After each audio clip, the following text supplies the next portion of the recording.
Hello everybody, back here again for our vlog a day, and today is Tuesday the 5th, and today was a beautiful, lovely day. Woke up this morning, it was like just bitterly cold. Like it was in the 40s, I think, stuff, mid 40s, definitely cold for Florida. Could be a whole lot worse. I mean, we're not putting on coats and shit, but it's still not fun. Woke up, I was sick as a dog. I got something, I'm assuming stomach bug thing was just absolutely just killing me. Not a good morning for me at all. So, had it coming out, yeah, came outside, let the dog out and stuff, cold. I was freezing to death. I could not get warm. I have no idea what was up with that shit, but it is what it is. So yeah, I was like, hey, let's figure it out.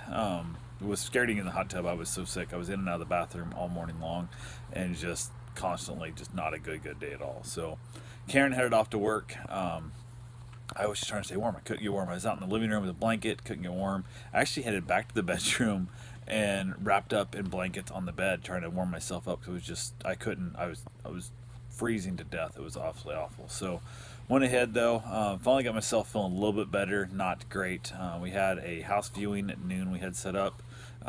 Went ahead before that about 10 o'clock in the morning. I got a call from one of the locations saying one of my machines was, I don't know. It's amazing, this place. They're the most over exaggerating piece of shit place I've ever had. Like, oh, you know, this work, I can get this out, and this thing's jammed up, and that thing's all crooked. You can tell the whole thing's uneven. It's like it's dislocated, and I'm like, what the hell? I said I was just there yesterday, and everything worked fine. You know, what's up with that?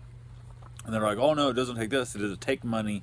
Does it take paper? Does it take coins? Yep, this won't give out. Well, I try to get this, and this doesn't work, and that won't spin. And I'm like, what the hell? So I get there. All it is somebody stuck a gummed up ass gross quarter in the machine, jammed it up. Which, here's the thing: when you put a quarter in, it'll say 25% credit. Not here. You put a quarter in, nothing happens. Because guess what? It's not hitting the damn coin mech. You idiots. Just tell me the coin mech's messed up. I'd say, hey, put a note on it that says paper only. Or just I'll be there next day and two. They're like making it sound like the tray's out of rack. I'm like, this thing get beat up by people? Like, what the hell? So I went ahead and I was like, okay, they made it sound, this thing sounds horrendous. So I was like, the hell, I said, I don't know if I'll get this afternoon because I felt like pure crap. I didn't know if I'd be able to make the 45-minute drive over there, let alone fixing it and everything else involved in the process. So went ahead and got all my tools figured out. What I figured I need, I got some cleaning supplies, I've got, you know, wrenches, I've got testing tools, like all kinds of stuff. And I'm like, okay, we're cool here, let's see what happens. And sure enough, I was like, God, it's that weird time. If it's nothing major, I could get there, get it fixed, and get back before the showing we have scheduled for the house. But if there is something major, now I've got to cut out early to get back and then drive way back, or it's not going to happen. So I wait till after we look at the house. My agent called, as I said, I got everything in the truck, got my tools in the truck stuff, went over to head over to look at the house, and the agent calls, and I don't know where the hell's that. She goes, I'm going to be 8 to 10 minutes late. I'm like, okay. Stuck behind the slow drivers, and brother starts making those damn excuses. So, well, I got to go. I got to call my wife and tell her because she's still at work and she, you know, doesn't need to leave quite yet, whatever. So I'm like, where do you live that you got stuck behind people? Like, everything from your house to our house is all multi-lane traffic. Like, there's no, you know, no single lane stuff. So just, that makes no sense at all. So, and how it's going to be 8 minutes late, which means you're just running behind. Not a big deal. Say, hey, you know, I'm running behind. I wasn't paying attention to time. I was on another phone call, whatever. Don't make up the excuse of some slow ass driver, which again, show me where this road is that only has the one lane each way, that you got stuck behind somebody. So again, got stuck behind toll bridge, got stuck behind, semis, you got stuck between trains. Shit happens. I'm not a big deal. So I went ahead and went over to the house first, walked around the property. Great big lot. It's like 3 lots. It's on an alley. It's on a canal in the back, so there's even that much bigger gap between you and the house behind you. Great idea there. I'm loving that thought. Loving that idea. External garage. Looks like they boarded up the garage and the one side and stuff, which made like a bonus room. I'm like, okay, for the pictures. So I'm like, okay, that could be cut back out, turned back in. It's a 3-bedroom. It's got a screen-in patio. Not a lot of shade, but the yard's big. A guy can plant some trees. A guy can do some stuff with it. Figure it out. So we finally get there. She can't find the lockbox, and I'm like, you were right there in the back. Like, what the hell? Like, you were right there when we were talking, so you get the key open. I kind of pointed at it, but I was like, okay, whatever. So she went ahead. She finds the lockbox, gets it opened up. Cannot get the key to work. I have no idea. This is like over half the houses she can't figure out how to get the key to work, and I was like, okay. So she basically, here, you gotta do it. I'm like, okay. So I put the key in, jiggle a little bit, door opens right up, not a big deal. But again, if you're trying to sell your house, make the key easy. swap of the lock. They're 20, 30, 40, 50 bucks. They're not that much. Swap of the lock so whoever can get in the house, so it doesn't start off with this bad behavior and this bad thought of this thing's jammed up, whatever stuff. We walk in, and it looks like the bonus room was what was the garage. It has like 4 or 5 beds in it. There's like a queen and a whole bunch of twins and stuff in there. And there's a washer and dryer, there's a utility sink. There's just, oh my God, it's clearly a garage. But I'm like, I don't know if they were harboring like illegal aliens. I don't know if it's like a sober living house. I don't know if it's a foster thing. I don't know what it is, but there's like lawn furniture and stuff. Like it has a Willy Wonka, like everybody lives in this one little room type feeling. It's a weird ass feeling. Walk there, just carpet laid down on the floor, not even just tacked down, like rugs everywhere and stuff, like just chunks of carpet cut up into rugs. Really weird feeling. Then you walk in what would have been the original living room, and you got your little bit of dining room space left, living room to the right, sliding patio doors out, and then you have your kitchen, and the kitchen has like the original 70s, kind of stuff. They're in good shape. They're just, the counter's like tall. It's like a bar height. Like from the counter on the outside to the west is definitely the normal height counter. The one facing the living room is like a bar height thing that literally my wife could walk up and she does this to it. She puts her chin on it. Like it's that tall. It's super tall. My wife's super short, but this thing is way tall. Like it's taller than I'd want it. It's taller than any bar I've been in. I can recall for years. So really weird. So go down the hallway type thing to the kitchen into like the entryway, and there's like another door to the living room, door to the outside, then door to the 2 bedrooms, and there's like a bathroom there also. It would be the master, and then a bathroom off it. They're super outdated. They bragged about, oh, the chef on the phone is gonna love this house. It's got a gas stove. And I'm like, yeah, but the stove's older than I am. The stove's from 70s also. Like the stove's old as shit. Like it's the original stove in the house, and nobody wants this thing. And ironically, I started like, where in the hell is where's the 3rd bedroom?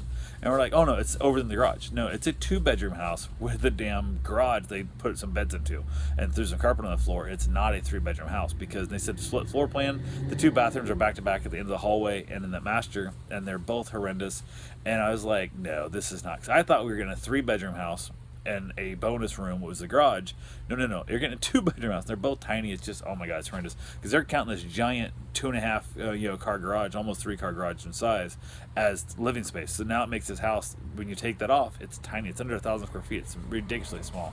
So 100% out. I was like, she goes, you want to see the garage? I said, absolutely not. I said, this is an agent that blatantly lied. First off, this has no closet. This is not a bedroom. There's no closet in here at all. Can I be a bedroom? It doesn't have any other access to the backyard. Only access to the backyard is through the garage thing. So that's not going to work. That's like, this is completely just horse shit. And even if you tried to cut this up and actually put a actual bathroom in here for an ensuite and try to make this in a separate living, who the hell wants to step in from your driveway into your bedroom? Like, this is the dumbest. I was like, this can't happen. Like, this is 100% out. I was so annoyed. We tried to look at it the weekend, couldn't. So I'm like, I'm already not feeling good. I feel like crap. I've been here for way too long. So I said to hell with it. I said, I gotta go. We're out of here. Like the agent who listed this needs to be freaking reprimanded. Needs to be bitched at. Needs to be put on something, because this wasted all of our time in this whole process. So definitely, not cool about the whole thing. So went back to the house, had to use the restroom because I'm out of the bathroom constantly. Headed over to check my machine. Of course, I take all my tools and stuff. I get there, basically blah blah. I suit up and the whole thing, the whole world of the virus and stuff. I get in there, pop the door open. Everybody's like, "Oh, let's do this, do this." I'm like, what the hell? I said, it's not. Put it. Nope. Pop the thing on. I literally hit the refund button. I hear a couple quarters fall. I'm like, yep, that's exactly what it is. So I look, and there's a gummed up, gross ass sticky quarter in there. Everything else, there's probably $3 worth of change stuck on top of it. So I was like, yay, what fun. So I basically popped it out there, gave it a good cleaning, ran it through, tested everything again. Everything's working 100%, and just quarters jammed up. So wasted, I don't know, about 2.5 hours of my life dealing with that crap. So, and had I known that, I could have went and done it before the house viewing, and it would not have been a big deal. But I did not know that and didn't want to risk the trip. So yeah, got back to the house, chilled out here a little bit, and I was just feeling a little better. The sun was feeling nice, like it was nice and warm. Felt good. I wasn't great. I just drinking some water, didn't need to hang and stuff. I was terrified to put any food in my system because I was trying to empty out my body because I was not doing well. So went ahead, hung around a little bit, talked to my agent. I'm like, hey, what did we find out about the Needle House? We know it has a water leak. We got to get them to get a camera in there to look at it. I'm not making an offer. I'm not paying $500 for a home inspection to then pay for another guy to come out with a camera to look in the pipes to see. They're not going to fix it. So they put a camera in the pipes. They tell me what's wrong with it. They prove what's wrong with it. They tell me what it's going to cost to fix it through a licensed, plumber and stuff, and then we'll make an offer on the house. And she's like, well, I left a voicemail. And I'm like, again, this has been weeks now. Like, we've been trying to do this crap for a while, and like, I've been telling you, keep telling me I have to make an offer and I have to have my home inspection and they'll find the problem. I said, my home inspection guy says he will not find the problem. I need a camera to find the leak.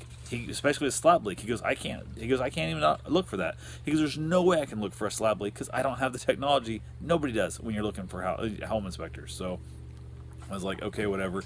Might just be a sign we're not supposed to have this house, but I think it mostly is a sign we're not supposed to have this agent anymore. We have to have a more motivated, more aggressive agent in the process who wants to get paid. And I don't know if she's just retired and doesn't need any money at all, or what. Like, I don't want to push the agent, but goddamn, I need somebody who's willing to do more than just, oh, I left a voicemail a few weeks ago. That's all I can do. Leave a voicemail every day. Give me his number. I'll call the guy and say, hey, here's where we're at. You know, whatever. I don't know.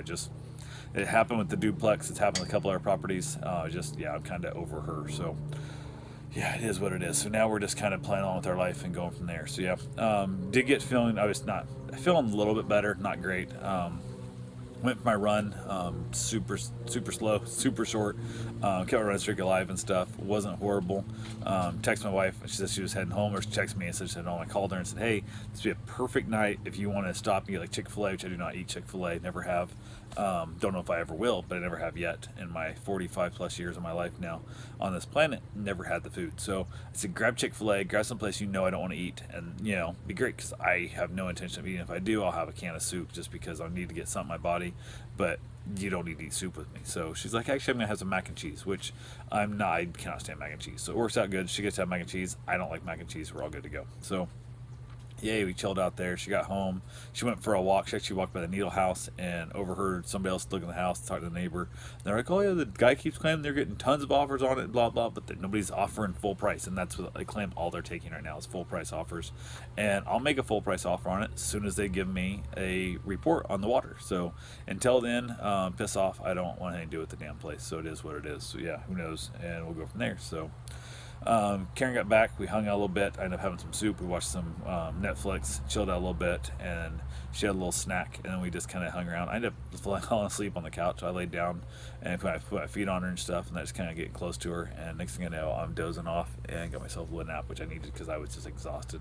I'm just not feeling great. So headed to bed, watched a little bit of Hulu in there, and then crashed out and called it a night. So anyway, that's all I got for right now. I will talk to you guys tomorrow. Have yourself a safe, wonderful day. Thanks for watching.